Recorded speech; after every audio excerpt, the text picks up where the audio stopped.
আমি বৃহস্পতিবারের পুজো সম্পূর্ণ কিভাবে করি। নমস্কার সবাইকে, আশা করছি সবাই ভালো আছো, সুস্থ আছো। সকালবেলায় মা বাল্যটা দিয়ে ফুলগুলোকে তুলে গুছিয়ে রেখেছিল। আমি তারপরে দুপুরের দিকে পুজো করতে ঠাকুর ঘরে তাড়াতাড়ি করে চলে এসেছি। এদিকে বেলপাতাগুলো গুছিয়ে নিয়ে ফুল ও মা লক্ষ্মীর জন্য গুছিয়ে নিয়েছি। আমি আগে প্রথমে গঙ্গার জল দিয়ে পুরো ঘরটাকে শুদ্ধি করে মা লক্ষ্মীর জন্য সব কিছু রেডি করে নিচ্ছি। এদিকে বেলপাতার মধ্যে চন্দন মিশিয়ে পুরো ফুলের মধ্যে চন্দন সব কিছু দিয়ে শুদ্ধি করে তারপর মা লক্ষ্মীর আসন থেকে মা লক্ষ্মীকে নামিয়ে মা লক্ষ্মীকে স্নান অভিষেকের জন্য রেডি করছি। এদিকে মা লক্ষ্মীর আসনে সব কিছু শুদ্ধি পাতার চেষ্টা করছি গঙ্গার জল ছিটিয়ে। এই দেখো, এই শঙ্খটা দীঘা থেকে আনানো হয়েছে, বাজানো হয় না বলে তাই পাশে মা লক্ষ্মীর পাশেই রেখে দিই। এদিকে মা লক্ষ্মীর সব শৃঙ্গারগুলো খুলে আমি মা লক্ষ্মীকে স্নান অভিষেক করাবো।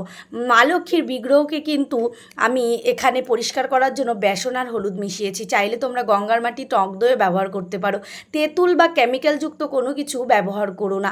যদি পিতলের জিনিস বিগ্রহ থাকে প্রত্যেকটি মানুষের বাড়ি, তো তোমরা কিন্তু এভাবেই মা লক্ষ্মীর বিগ্রহ পরিষ্কার করতে পারে। এদিকে আমি শৃঙ্গার কমপ্লিট করে মা লক্ষ্মীর ঘটের জন্য স্বস্তিক চিহ্নটা এঁকে নেব।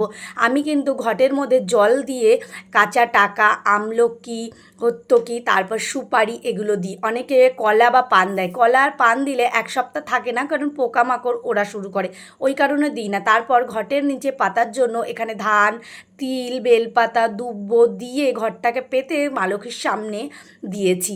এখানে আমি ফুল দিয়ে সিংহাসনটাকে সাজিয়ে ঘটের ওপর একটা পাঁচালি আমি রেখে দেবো, কারণ পাঁচালিটা পড়তে হয় বলে মা লক্ষ্মীর সামনেই রেখে দিই।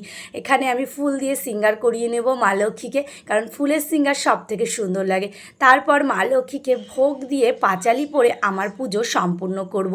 এটাই থাকে আমার বৃহস্পতিবারের পূজা পার্বণ। কেমন লাগলো তোমরা একবার জানিও কিন্তু।